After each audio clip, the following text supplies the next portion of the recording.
जय हिंद दोस्तों, मैं हूं अमित और आप हैं अमित एजुकेशन सेंटर 21 के साथ।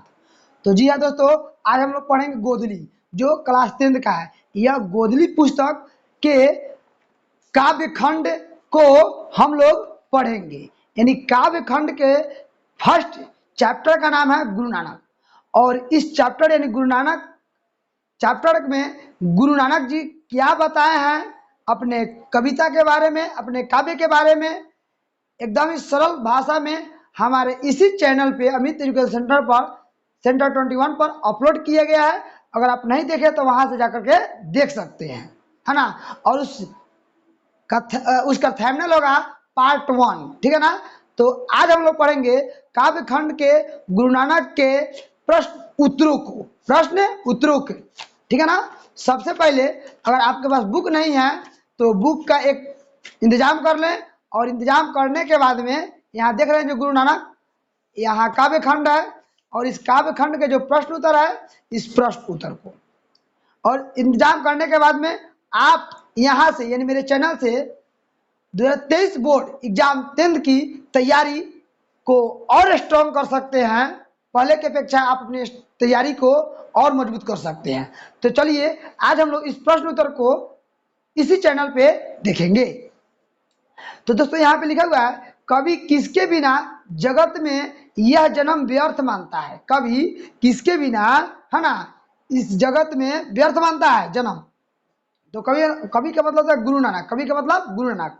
तो कहेंगे जो व्यक्ति राम का नाम नहीं लेता है, जो व्यक्ति राम का नाम नहीं लेता है उसको इस जगत में जन्म लेना व्यर्थ है। कवि किसके अनुसार, है ना, जन्म व्यर्थ मानता है। तो जो व्यक्ति राम का नाम नहीं लेता है उसको जगत में जन्म लेना क्या है, व्यर्थ है। अगला क्वेश्चन है कि वाणी कब विष के समान हो जाती है। तो वाणी, जिस वाणी से राम का नाम का उच्चारण नहीं होता है, यानी अर्थात हम कह सकते हैं कि जिस उच्चारण से राम का नाम नहीं निकले तब आपके द्वारा किया गया भोजन और बोला गया वाणी वह विष के समान हो जाता है। तो सीधा जवाब हो जाएगा राम का उच्चारण नहीं करने पर। वाणी कभी से समान होता है तो राम के उच्चारण नहीं करने पर, बस काम तमाम। अगला क्वेश्चन देखेंगे। यहाँ कह रहा है कि नाम कीर्तन के आगे कवि किन कर्मों की व्यर्थता सिद्ध करता है। मतलब कवि यानी गुरु नानक जी कह रहे हैं कि नाम कीर्तन के आगे मतलब क्या क्या हम कर लेंगे तो यह सारा काम व्यर्थ है।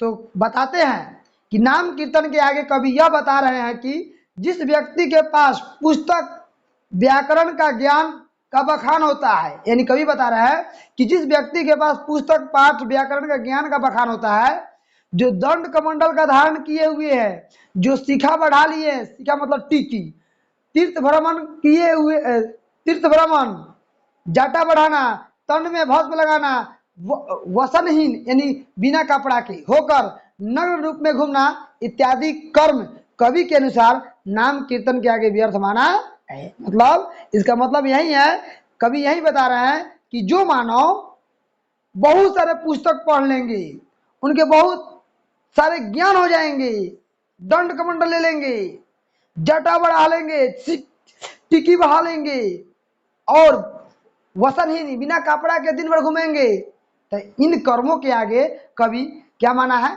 व्यर्थ माना है। आप सीधा सवाल लिख सकते हैं, इसमें इजी लिख सकते हैं। क्या लिख सकते हैं, सीधा लिखिएगा। कवि उनको मतलब बता रहे हैं जो व्यक्ति पुस्तक पाठ का जिसके पास ज्ञान का बखान होता है, जो दंड कमंडल का धारण किए हुए है, जो शिखा बढ़ा लिया है, तीर्थ भ्रमण, जाटा बढ़ाना आदि का जो रूप धारण किया हुआ है, उसको कवि अपना क्या माना है, व्यर्थ माना है। आगे चलते हैं।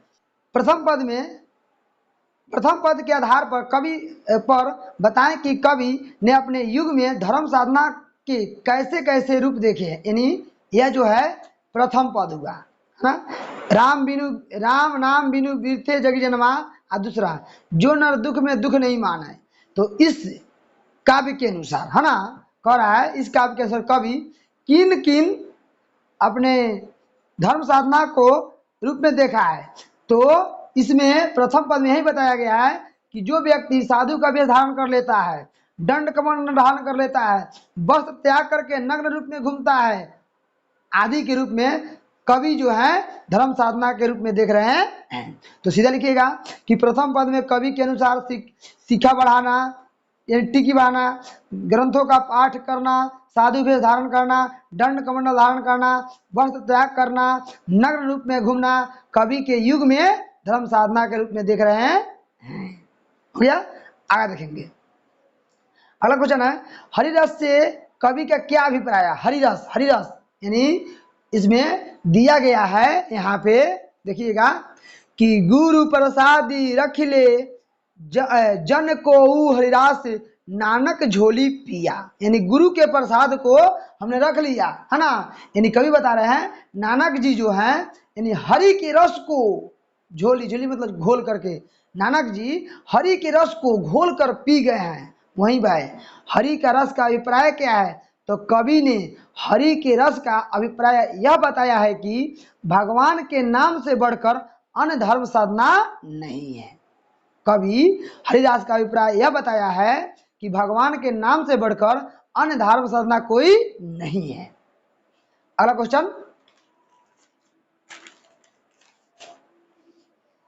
अगला क्वेश्चन दोस्तों है यहाँ पे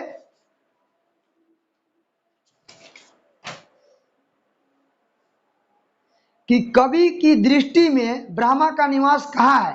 कवि की दृष्टि में, नहीं नाना जी की दृष्टि में ब्रह्मा का निवास कहाँ है?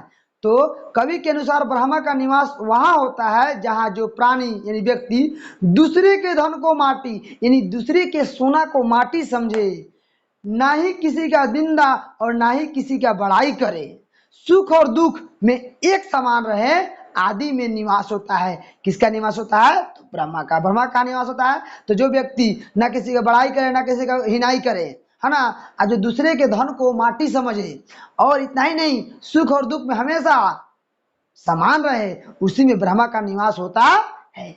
अगला अगला कह रहा है कि गुरु की कृपा से किस युक्ति की पहचान हो पाती है? यानी गुरु की कृपा मतलब होगा तो किस युक्ति की पहचान होगी? तो जवाब होगा, कवि कहते हैं कि ब्रह्मा से साक्षात्कार करने हेतु लोभ, मोह, ईर्ष्या, द्वेष, निंदा आदि से दूर होना आवश्यक है।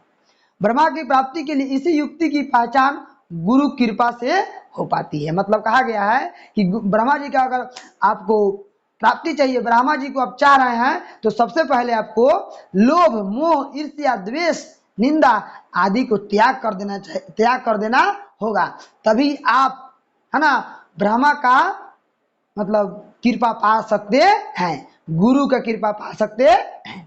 तो दोस्तों आज इस चैप्टर का प्रश्न उत्तर समाप्त होता है। हम लोग इसके बाद वाले वीडियो में ऑब्जेक्टिव टाइप क्वेश्चन देखेंगे जो हमारे और आपके लिए इंपॉर्टेंट होगा। थैंक यू दोस्तों।